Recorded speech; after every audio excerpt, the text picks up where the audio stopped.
Когда в Сибае рассеется смог, сколько и кому нужно отныне платить за мусор, за чьи деньги создадут третий мультиплекс и сколько стоит коллекция ретро-автомобилей уфимского бизнесмена. Добрый вечер, я Альбина Хайруллина, на канале БСТ. Время подводить итоги недели. Сделаем это вместе. В Сибае смог, карьер в дыму. По улице Нуриманова итоговый показатель остановился на отметке в 2,6 раза. Горожанам раздают маски, уголь и молоко. Жизнь в режиме повышенной готовности. Мы, конечно, и чрезвычайную ситуацию объявили, предпринимали меры, в том числе по эвакуации. В город прибыли врачи и спасатели. Дошколятам запрещены прогулки. Чем дышат сибайцы, знает Азат Садреев. 100 дней снова дома. Власть без байства, клановости и произвола в формате онлайн. Житель и совесть. Вот они главные контролеры, ну а мы помогаем. Генеральная уборка республики. И удается ли дожимать? Первые 100 дней на посту Ради Хабирова обсудим с экспертами в студии. Когда людей учат звери. Звери, которых вы своим мусором убиваете. Уфимец запустил канал в Ютьюбе, чтобы сделать республику чище. Мусорная реформа в действии, льготы нуждающимся, штрафы нарушителям, за двойные платежки, уголовная ответственность. Не руби, а собирай. Валежник можно это в любом лесу, то есть каких-то ограничений в законе нет. Продавцы дров садятся на мель. Закон разрешил собирать валежник. Можно ли идти в лес без уведомлений и что будет, если в руках окажется топор? Кабриолеты, броневики, лимузины. Вот этот автомобиль на ходу. Можно хоть сейчас на нем на разведку. Уникальный музей ретро-автомобилей может переехать в столицу. Как превратить груды железа в эксклюзивный экспонат, узнавала Лилия Курбанова.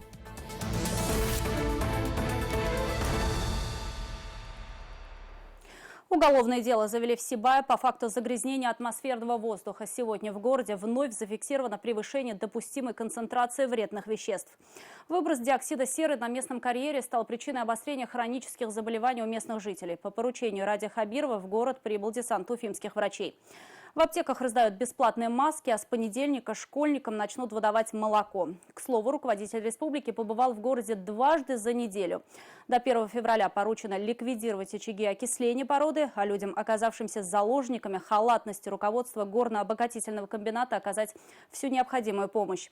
На месте продолжает работу мой коллега Азат Садреев. Медицинские маски, респираторы и активированный уголь разлетаются в госаптеках, как горячие пирожки. Отпускают бесплатно. Удалось договориться с фармацевтической компанией. Ажиотаж большой, к обеду из набора остается только пару пачек таблеток. Уголь оказался. То, что маски кончились. Теперь все занятия только в помещении. Прогулки и уроки физкультуры на улице отменены в целях безопасности. В детсадах усилен медицинский контроль, а с понедельника всем школьникам для защиты от интоксикации начнут разливать молоко. С отравлениями дети ко мне не обращались. В основном у нас обращаются с сезонными простудными заболеваниями. И таких детей я сразу отправляю к участковому педиатру. Время обеда нету. Часов 10, наверное. Смог над Сибаем повис еще месяц назад. Источник сероводорода – вот этот карьер, где тлеет рудная порода. Разработку здесь прекратили 10 лет назад, но рекультивацию на должном уровне не провели. В результате процесс окисления сульфидных руд привел к самовозгоранию. 2 очага окисления, смог от которых накрыл Сибай, находятся на дне карьера на глубине 462 метра. Специалисты тушат их сразу 3 способами. Заливают водой, подают специальную заиловочную смесь и глину. Работы попеременно ведутся с южного и с северного склонов. Один очаг уже удалось локализовать и ликвидировать на 80-90%. Тушение второго очага продолжается. Оценку мы заслужили неудовлетворительную в связи с тем, что в течение месяца и 5 дней не смогли полностью, ликвидировать этот процесс. Недоволен остался Ради Хабиров и работой администрации города с населением. Поэтому пояснять жителям, что будут делать, чтобы воздух в Сибае вновь стал свежим, руководителю республики пришлось лично. По его поручению глава города стал невыездным на ближайшие 2 недели. На этот же срок в Зауралье командированы и уфимские врачи. Аллергологи, токсикологи, онкологи, педиатры, лоры. Бригады будут меняться каждую неделю. Среди нас же сумасшедших нет. Если бы мы понимали, что происходит вот такая катастрофа, которая безвозвратно и вообще бьет по вашему здоровью, вот по здоровью детей, мы бы, конечно, и чрезвычайную ситуацию объявили, и предпринимали меры, в том числе по эвакуации. Здесь таких ситуаций мы пока не видим. Результатов работы этого прибора каждые 2 часа ждут все жители Сибая. Химико-радиометрическая лаборатория берет пробы воздуха. Газоанализатор распознает 8 веществ, загрязняющих атмосферу. Превышение содержания диоксида было выявлено в микрорайонах, расположенных ближе всего к карьеру. По данным Госкомитета Республики ПЧС, местами цифры разнились от нормы в 4 раза. Но эти превышения, как я уже сказал, они кратковременные. То есть после того, как мы через 2-4 часа возвращаемся, на этих же местах бывает так, что уже полностью отсутствует превышение ПДК. К концу недели в город неожиданно вновь приехал Ради Хабиров. И не один, а вместе с главой Республики Крым Сергеем Аксеновым. Приехали с хорошими новостями. Пока на карьере будут вестись работы по локализации очага тления руды, 500 местных детей поедут на лечение в санатории Крыма. В их числе и 5-летний сын Айгуль Халимовой, у которого обострилось хроническое заболевание после выброса диоксида серы. Об этом она рассказала Радио Хабирову во время визита в Сибайский перинатальный центр. Вы тогда фамилию заберите, вот ребенок кашляет, сразу. Вот вам первый наш, значит, из этой 500 путевок, вот уже есть. Ему нужно лечение, во-первых, именно вот по бронхиальной астме. А поедет он обязательно с бабушкой, потому что муж работает, а я все-таки в положении, не смогу с ним поехать. Дети отправятся в Крым на 3 чартерных рейсах. Самолеты возьмут курс на полуостров из аэропорта Магнитогорска. Списки уже начали формировать в Сибайской городской больнице.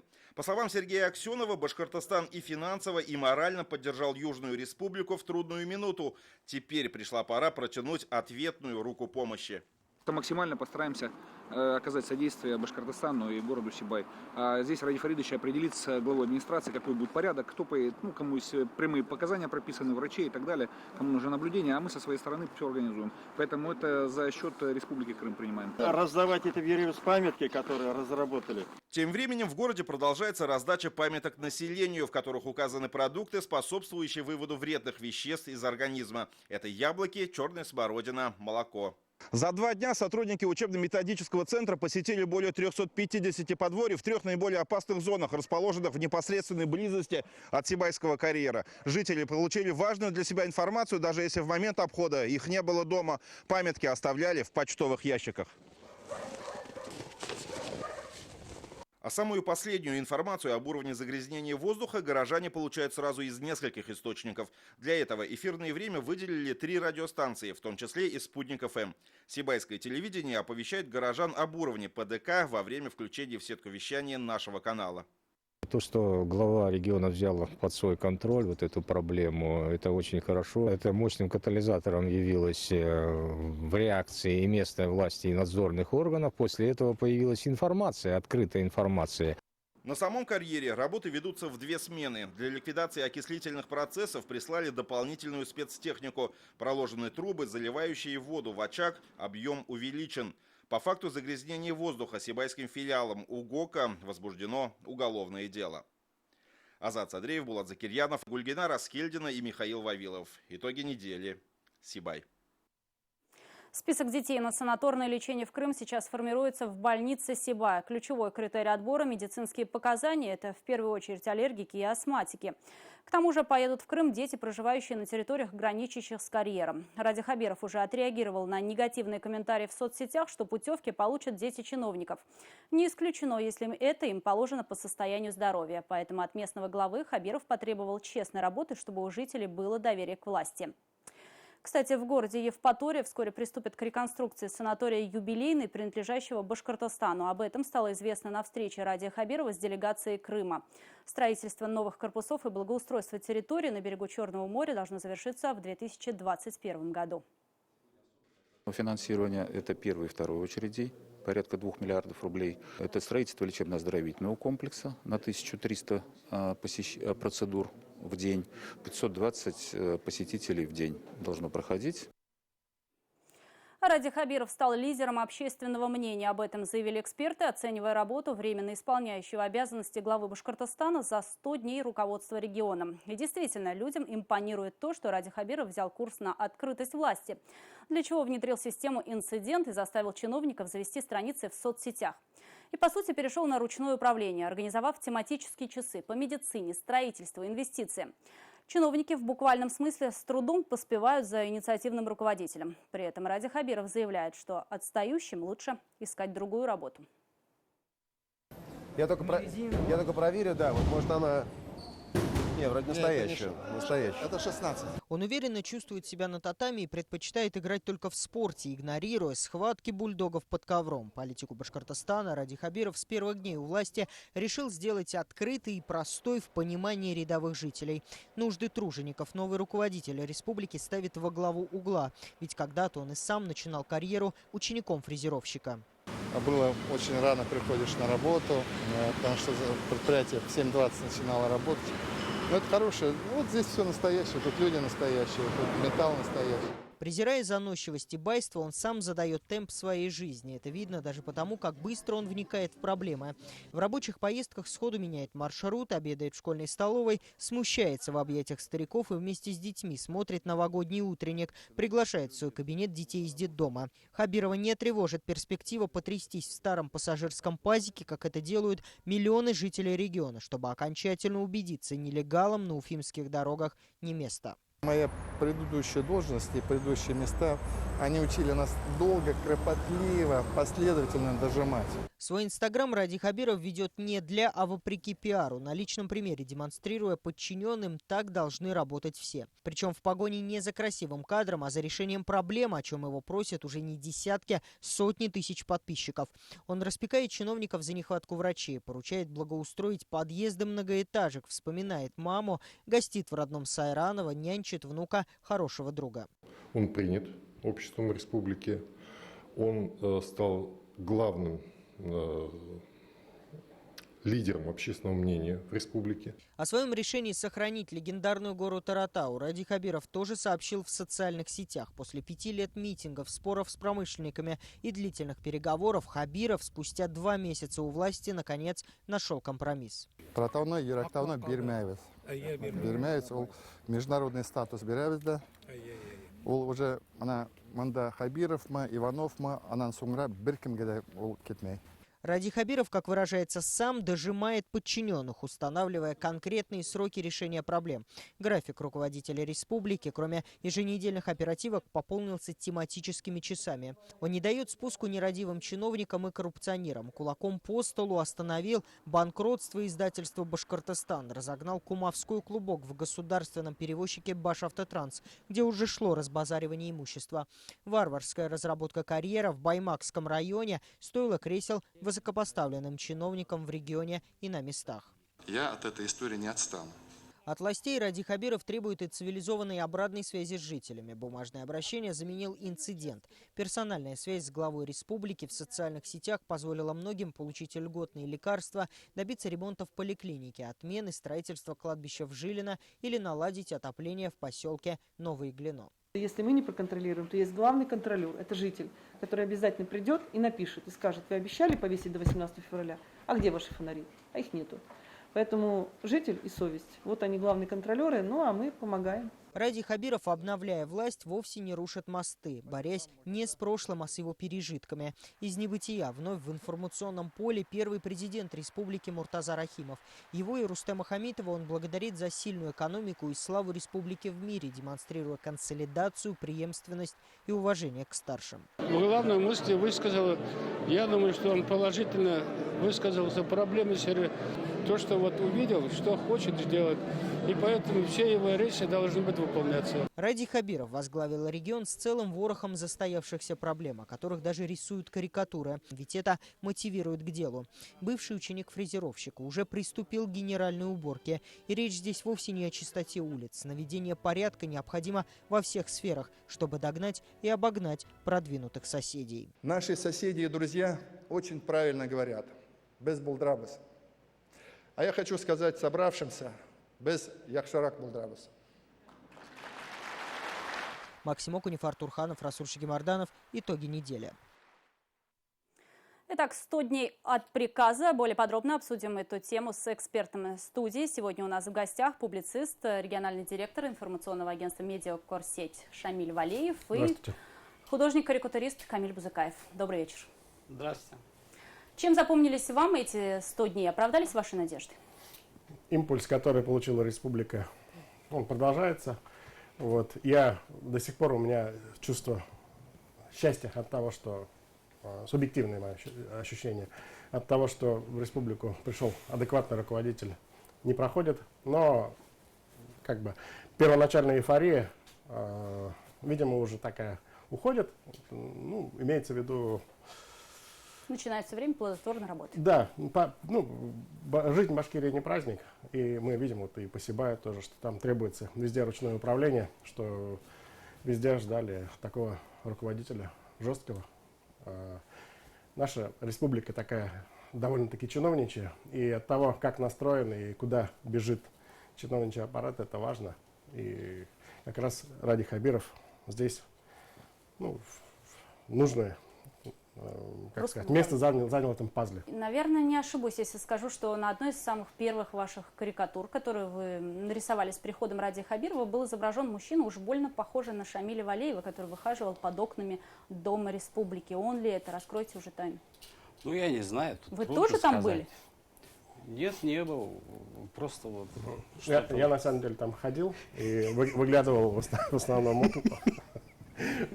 окна. Горят ли окна чиновников или горят только окна Хабирова? Камиль откуда узнал об этом? Ну, он в интернет в сеть выложил, я смотрю, Шамиль Сейчас ходит. окна горят, все нормально в Белом доме. Да, чиновники не встают и не уходят в 6 часов. Стал волноваться, время 11:30, думаю, что Шамиль-то ходит, все вот, как бы переживать начал, вроде не там живет. И вот нарисовал. Как вам смена власти в регионе? Ну, я не могу с точки зрения там, как бы оценивать. Я не политолог, не социолог, не политик. Как рядовой житель? Как рядовой житель я могу оценивать с точки зрения эмоциональной. И вот после такого вот вселенского равнодушия, да, вот, видеть живые эмоции очень приятно. Это вот, ну, известные уже, которые по сети разошлись, фотографии там с детьми, ну, там же глаза горят.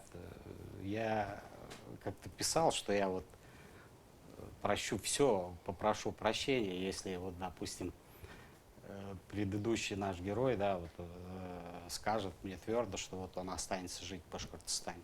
Я вот именно этого жду. Я жду любви к Башкирии, к Уфе. И чтобы человек собирался с нами жить.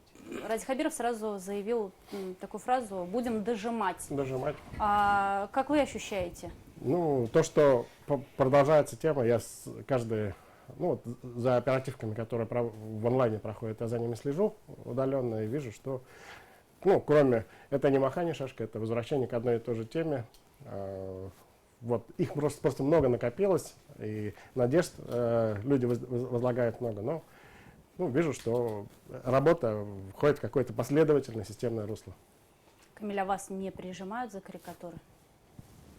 Ну, я достаточно лоялен к Хабирову. Пока все еще преисполнен надежд, ожиданий. Что предоставят мастерскую и дадут орден, пиджак с отливом? Нет, ну, машину с магнитофоном. Ну, тут же все зависит от человека. Тут как бы можно все время дергать за одну и ту же ниточку, да, за ниточку равнодушия, скажем. А тут, если человек каждый день тебе подкидывает новые идеи, тут невозможно оставаться вот в стороне. Мне работы прибавилось, и мне вообще вся эта ситуация очень забавляет, мне нравится. А руководитель республики был у вас на выставке, не просил быть добрее, пропустить какие-то сложные моменты? Почему же он сказал про это? Он сказал, что ожидает от меня более добрых рисунков по отношению к чиновникам, потому что мы не такие уж плохие. Просто Ради Фаридович, может, не учитывает того, что специфика у меня вот работы такая, что если я буду вот розовеньких единорожков рисовать, интереса никакого ко мне не будет. Я должен рисовать, изобличать, вот, я вот, типа, то есть вы будете рисовать их такими, какие они есть? Ну, немножко даже утрируя, потому... Карандаш рассерженного горожанина. Что не сбылось? Типа того. То, что вы ожидали? Чего еще ждете? Я вижу импульс. Я был на послании и видел волны, которые прокатывались по залу, когда звучала Музык Шрак Булдараус и Алга Башкортостан. Вот. Ну, сейчас, наверное, наступит время каких-то выстраивания картинки будущего Башкортостана. Вот этого пока нету. Мы пока сейчас всей республикой рефлексируем на то, что на накопленные проблемы. Но нужна картинка будущего. Вот это, потребность в этом уже есть.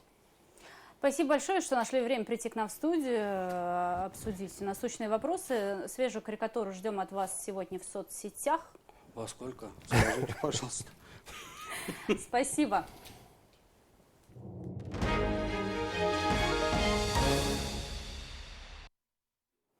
Свою жесткую позицию Ради Хабиров проявил и в вопросе перехода на новую систему обращения с отходами, а именно потребовав в разы сократить первоначальные тарифы. Незащищенным слоям населения положены льготы, тем, кто не принимает мусорную реформу, штрафы до 250 тысяч рублей. Когда ждать первых платежек, расскажет Эмиль Басареев. Ну а наша рыжая сестрица наконец убедилась, что подарок моих дочерей не представляет угрозы. Лиса неуверенно подходит к торту, она долго принюхивается и, поняв, что опасности нет, приступает к трапезе. Эти кадры при помощи фотоловушки сделал житель Хлебинина Денис Крашенников. В его объектив уже попадали куницы, лоси и даже редкие для России енотовидные собаки. В съемке ему помогает вся семья. Впервые за хантинг-камеру Денис взялся, когда в лесу увидел необычного зверька. Им оказался барсук, на голове которого была старая пластиковая банка. Тогда Денис решил, что будет снимать видео о последствиях загрязнения окружающей среды. Когда мы показываем вот этим видео, выкладываем его в интернет и показываем людям: ребята, посмотрите, свой мусор вы выкидываете, а здесь ведь живет куница, живет лиса, живет барсук. Это все звери, которых вы своим мусором убиваете. Горы мусора. Такую картину жители Глино наблюдали в разгар праздничных выходных. Отходы копились несколько дней до тех пор, пока на бардак и жуткий запах не пожаловались местные жители в социальных сетях. Отныне вывоз, сортировка и утилизация ТКО легли на плечи региональных операторов. В республике их 4. Самый крупный – спецавтохозяйство Уфы. Помимо столицы, эта организация обслуживает еще 14 районов республики.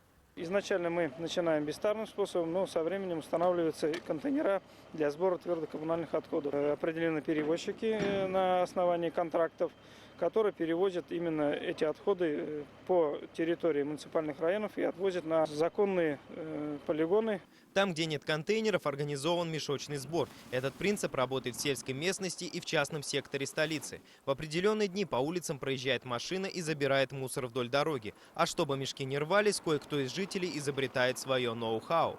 Некоторые из хозяев частных домов в Демском районе соорудили даже своеобразные деревянные контейнеры. Они нужны для того, чтобы по ночам животные не растаскивали мусор. Мы его сделали в прошлом году, в связи с тем, что мусор до этого, вот с 2013 года, как здесь живем, вывозим сами. Мы живем такой век потребления, да, очень много мусора, и я считаю, что очень важно. Поэтому, надеюсь, эта реформа будет работать. Первые платежки от регионального оператора должны прийти жителям не раньше февраля. Но уже нашлись те, кто решил нажиться на людях вопреки этому сроку. В Нефтекамске коммунальщики предъявили горожанам счет с новой строкой ТКО. Руководитель Башкортостана заявил, такие махинации с квитанциями станут предметом разбирательств правоохранительных органов. Кто-то, видимо, спешит очень с получением денежных средств. Во-первых, это противозаконно. Я считаю, что это нарушение. Мы готовы очень принципиально рассматривать каждую такую ситуацию. Потому что первое, с чем мы о чем договаривались, и все друг друга предупреждали и организовали работу, что нам нужно сейчас первое исключить возможность двойных платежей. Ни в одной из зон сумма за вывоз мусора не превысит 70 рублей с человека. А там, где эта работа никогда не проводилась, люди будут платить по 35. Оплата может быть произведена любым доступным способом. То есть это стандартная оплата услуг жилищно-коммунального хозяйства. Мы будем пересчитывать, пересматривать так называемую территориальную схему обращения с отходами. Мы надеемся, что платы граждан, тарифы будут снижены, потому что будем использовать как можно больше инфраструктуры. Помимо этого, некоторые граждане имеют право на льготы. Субсидии на оплату ЖКУ смогут воспользоваться граждане, чьи расходы превышают определенный процент в совокупном доходе семьи. Теперь компенсация составит примерно 50%. Вот узнать, имеет ли право человек на субсидию, можно, не выходя из дома, зайдя на на сайт Республиканского центра социальной поддержки населения. Там есть уникальный сервис. Это онлайн-калькулятор субсидий, посредством которого можно узнать, стоит собирать документы для оформления субсидий или не стоит. Новая система обращения с отходами должна решить проблему мусора и минимизировать урон природе. А самим людям пора задуматься о том, что и куда они выбрасывают, чтобы в объективы фотоловушек попадало то, как животные ведут себя в дикой природе, а не мусорные пейзажи. Эмиль Басареев, Максим Окунев, Руслан Батыргареев, Роберт Давлетбердин и Азат Петров. Итоги недели. Пострадавший от рук учеринского стрелка Зариф Хилажев остается в республиканской клинической больнице. У молодого человека серьезно повреждено легкое, часть которого пришлось удалить. Раздроблены плечо и кисть. Дома молодого отца ждут дети 3 и 7 лет. О том, что супруги нет в живых, Зарифу пока не говорят. Прогнозы однозначно мы дать не можем, потому что та травма, которая ему нанесена, может обернуться и более серьезными последствиями, чем те, которые мы имеем сейчас у пациента. Кровавая перестрелка в Учелах прогремела на всю страну. До сих пор неизвестно, по каким причинам 34-летний Артур Ибрагимов устроил расправу над женой, 3 сельчанами, а затем покончил с собой. Одна из версий, что мужчина был не сколько в состоянии алкогольного, сколько наркотического опьянения. То, что мужчина ранее уже не раз поднимал руку на супругу и угрожал убийством, подтвердили соседи. По словам общественников, домашнее насилие – результат пробела в законодательстве. При наличии только общих вот таких законодательных норм, раз, и то, что у нас в регионе есть своя вот такая законодательная база, она не решает эту проблему, и поэтому происходят вот эти многочисленные неприятные ситуации и случаи. Как раз этот закон был бы системным, комплексным таким документом, который определял, во-первых, не просто привлечение к ответственности, нет, самое главное о том, что необходимо ведь что, предупреждать и проводить эту профилактику.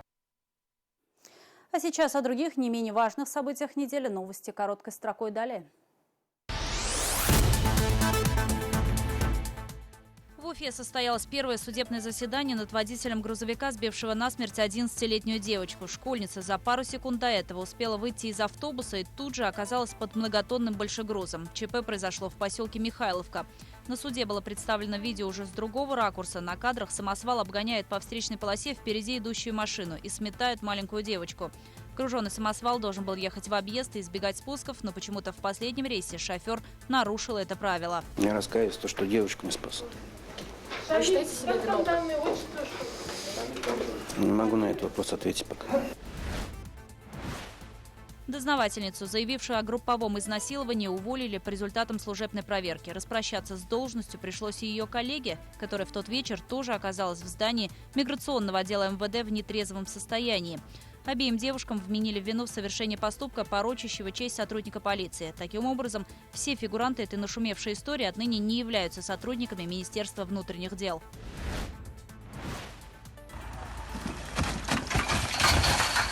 Эти кадры сняты в Демском районе столицы, где в стене жилой многоэтажки по улице Дагестанской появилась трещина. По этой причине кирпичная облицовка отошла на несколько сантиметров. Чтобы избежать разрушения, управляющая компания решила снести часть фасада. По словам сотрудников МЧС, несущая стена не пострадала и угрозы для жильцов нет. А вот в Стерлитамаке цвет настроения синий придала жильцам многоэтажки вода необычного цвета, которая потекла из-под крана. И она пенится. Я знаю, что она пенится. Необычное коммунальное явление наблюдалось в доме по улице Проспект Ленина. Этому предшествовало аварийное отключение. Пробы были взяты на анализ, в управляющей компании удивлены не меньше. Они предположили, что в систему водоснабжения попала очищающая жидкость. А вот в село Архангельское заехал танк Т-34, который отныне охраняет жителей. Точнее, снежная копия легендарной самоходки. Автор Марат Нажмудинов. Идея появилась после просмотра трейлера фильма. За основу мастер взял фото и чертежи из интернета. Танком с таким же номером управляли 2 героя Советского Союза. На модель ушел весь снег с огорода и двора. Особого мастерства потребовали гусеницы, из инструментов только самодельное зубило.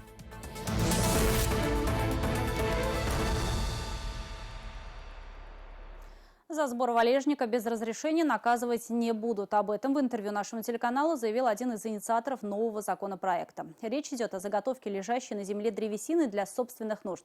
После вступления в силу изменений в лесной кодекс в социальных сетях разразились жаркие споры. Люди в недоумении. Можно ли без уведомлений заходить в лес и что будет, если в руках окажется топор? Ответы на эти вопросы в репортаже Руслана Батыргареева. Вокруг все спилили. Раньше грибов много было, все спилили. Они далеко ездить тоже не хотят, потому что на бензин много. Они берут, где удобно. Самих водителей на месте нет, лишь груженные дровами автомобили и номер телефона для связи. 6 тысяч рублей за газель и 10 тысяч за газик. Такова цена дров на стихийном рынке. Но сейчас спрос упал.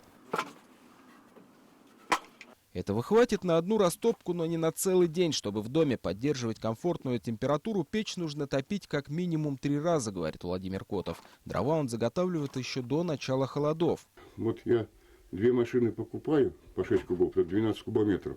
Но это с запасом. Вот потому что у меня баня и дом печное отопление. Ну где-то у меня 10 кубов вот на зиму у меня получается. За 12 кубометров дров он отдает 16 тысяч рублей. Накладно выходит, говорит Владимир. Однако уже при подготовке к следующему отопительному сезону мужчина может сэкономить. 1 января вступило в силу изменение в лесном кодексе, касающееся валежника. Закон разрешает бесплатно собирать гражданам валежник для своих собственных нужд. Поступают вопросы. Первое. Что такое валежник? Валежник – это дерево, упавшее от ветра, от снега, либо от усыхания, либо от вреда насекомых. Нововведение вызвало много вопросов. Необходимо ли уведомлять лесников, можно ли использовать пилящие средства и так далее. Один из соавторов и главный инициатор закона Зариф Байгускаров разъясняет, брать разрешение на заготовку валежника не нужно. Закон не запрещает при этом использовать пилу или топор. Изменение в статью 32 Лесного кодекса – это, конечно, выгодно для сельчан, но есть еще одна положительная сторона этого нововведения. Леса должны стать чище, а значит и менее пожароопасными. Ведь валежник представляет серьезную угрозу в случае возникновения огня. По закону собирать валежник можно везде, однако Министерство лесного хозяйства рекомендует делать это там, где требуется расчистка лесов. Ведомством определен первоочередной реестр подобных участков. Их порядка 4500. С подробной информацией ознакомиться можно на официальном сайте Министерства. В любом случае, заходя в чащу, человек не должен забывать об элементарных правилах использования лесов. Если в случае человек начинает действовать в лесу непосредственно живыми деревьями, то есть это сырорастущие деревья, даже если они усохшие, к этим деревьям подходить нельзя, их рубить нельзя. В этом случае наступает уже и административная ответственность, и даже уголовная. Заготовку дров можно вести в любое время года, за исключением особого противопожарного периода, когда устанавливается запрет на посещение лесов. Инициаторы закона еще раз напоминают, что разрешение действует исключительно на сбор валежника и просят ни под каким предлогом не рубить живые деревья и кустарники, чтобы не получить штраф или стать фигурантом уголовного дела. Руслан Батрагареев, Шамиль Каримов, Азат Петров и Расуль Шагимарданов. Итоги недели. В России до 2021 года будет создан 3-й мультиплекс цифрового телевидения для региональных каналов. Об этом заявила спикер Совета Федерации Валентина Матвиенко. Ранее Верхняя палата парламента приняла постановление, касающееся поэтапного перехода на цифру. Для Башкортостана это дата 3 июня. Было решено, что региональные каналы получат многочасовые окна в федеральном эфире. Кроме того, субъектам, которые хотят сохранить у себя аналоговое телевидение, будут предоставлены соответствующие частоты.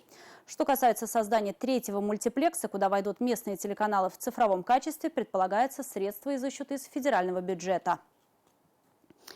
Окунуться в Иордании, набрать святой воды, православные в эти выходные встречали крещение Господне. Повсеместно состоялись богослужения и крестные ходы. Но не обошлось и без тех, кто переоценил свои возможности. В пример тому 2 женщины, которым стало плохо с сердцем после посещения Иордании в Красноусольске. Азат Самирханов с подробностями.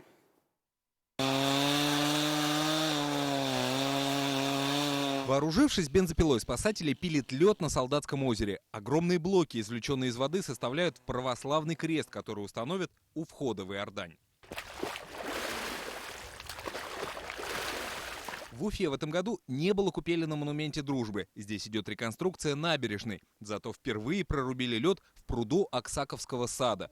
Но главные события в ночь с пятницы на субботу происходили в Гафурийском районе.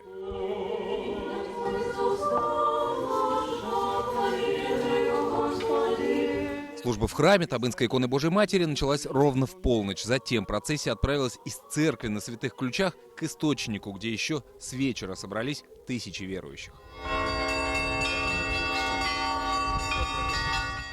По окончании службы состоялся крестный ход. Верующие в сопровождении священнослужителей направились к купели, к святому источнику, чтобы продолжить крещение Господне. Чтобы окунуться в Иорданию, подножие женского монастыря в Красноусольск съезжаются со всей республики и соседних регионов страны. Говорят, что здесь особая атмосфера. Редко получается выезжать, но в основном выезжаем, вот как стараемся. Бывает с семьей. Но так как семья немножечко приболели, дочка маленькая. Поехал вот с братом и со снохой. А еще здесь ставят свечи в пещере, где, по преданиям, в начале 16 века впервые явился лик Табынской Божьей Матери. И набирают воду из святых источников. Капли, может быть, маленькие, падают на людей, но это тоже принятие благодати Божией. Вот мы сегодня совершаем такое богослужение, довольно-таки пространное, потому чтобы вот люди ощутили вот эту благодать Божию. Хотя, конечно, многие говорят, ну какая тут благодать, что тут такое, каждый год вы одно и то же делаете. Но тем не менее. Пока верующие совершали религиозные обряды, чрезвычайные службы обеспечивали их безопасность. Полицейские перекрыли несколько улиц Уфы для молитвенных шествий. Спасатели дежурили у каждой купели. И не зря. Ведь были и те, кто не рассчитал свои силы, окунаясь в ледяную воду при минусовых температурах. После купания почувствовал себя очень плохо, после чего мы передали ее скорой помощи, карете скорой помощи. После, значит, обратились молодые люди, сказали, что на выходе девушке стало плохо. Как правило, людям становится плохо с сердцем, но бывают аллергические реакции, кожные болезни после зимнего купания. Медики регулярно напоминают, что прежде чем идти в ледяную воду, следует проконсультироваться с врачом. Но верующие охотнее доверяют себя воле Божьей, нежели мирским советам. С каждым годом традиции празднования Крещения Господня только крепнут, но священнослужители напоминают, можно обойтись и без этих ритуалов. Главное – сохранить веру в себе и жить по заповедям Божьим. Азат Самирханов, Роберт Давлетбердин, Артур Ханов и Азат Ишбулатов. Итоги недели. В Уфе может появиться музей ретро-автомобилей. Мэр города поручил найти подходящее для этого место в черте столицы. Там разместится коллекция более чем из 200 экспонатов. Сейчас раритетные машины находятся в ангаре под Уфой. С владельцем редких автомобилей пообщалась моя коллега Лилия Курбанова. Вот этот автомобиль на ходу. Можно хоть сейчас на нем на разведку. Было выпущено всего 1500 таких машин, уцелело лишь несколько сотен. А сколько из них на ходу, неизвестно даже самым увлеченным коллекционерам. Количество автомобилей БА-20 значительно сократилось в начале Великой Отечественной войны. Это некий потомок популярной советской машины ГАЗ-М1. По наследству досталась начинка. Это ходовая, амортизаторы и коробка передач. А вот вместо красивого корпуса свое место занял броневой салон. Редкий экспонат достался уфимскому коллекционеру Артуру Насырову. Это уже болезнь. То есть мы везде высматриваем, выискиваем аппараты уже. Куда не едем отдыхать, везде смотрим уже, внимание обращаем. Остановиться уже тут тяжело, уже не остановишься. А аппараты мы берем, по-своему нравится. Взяли какой-то редкий автомобиль, тоже берем. Редкие экспонаты здесь превращаются в конфетку из груды железа. На реставрацию уходит от нескольких месяцев до нескольких лет. Все автомобили восстанавливаются на личные средства коллекционера. Машинам не просто наводят блеск, а полностью приводят к изначальному виду. Как внешнему, так и внутреннему. Самый смысл такой заключается в том, что вот то, что в оригинале все было, да? И мы, получается, сами импровизируем, если какую-то деталь мы найти не можем. То есть мы по России ищем их и за рубежом. И получается, да, кулибничаем уже получается. С одним из экспонатов коллекции знакомые лично за границей. Додж Монако снимался в американской комедии 2005 года. На этом автомобиле ездил один из главных героев – шериф Роско Колтрейн. В коллекции более 200 ретро-автомобилей. Такой импровизированный музей находится под Уфой, в поселке Кириллово. Отнюдь не в шаговой доступности. Но, возможно, в скором времени раритетные машины переедут. На днях частную коллекцию осмотрел Ульфат Мустафин. Мэр столицы поручил подчиненным подобрать для музея земельный участок в черте города. Нужен музей для сохранения истории, чтобы наши дети видели, какая была история, видели, щупали, понимали все это, как это было. Вход в частный музей бесплатный. Правда, попасть сюда сложно, ведь есть важное условие. Увидеть раритетные автомобили можно лишь в сопровождении владельца коллекции. Остается только надеяться, что история на колесах все же доедет до жителей и гостей города. Лилия Курбанова, Римзат Белалов. Итоги недели. Такой выдалась уходящая неделя января. Оставайтесь на 21-й кнопке с каналом БСТ и будьте всегда в курсе последних новостей. До свидания.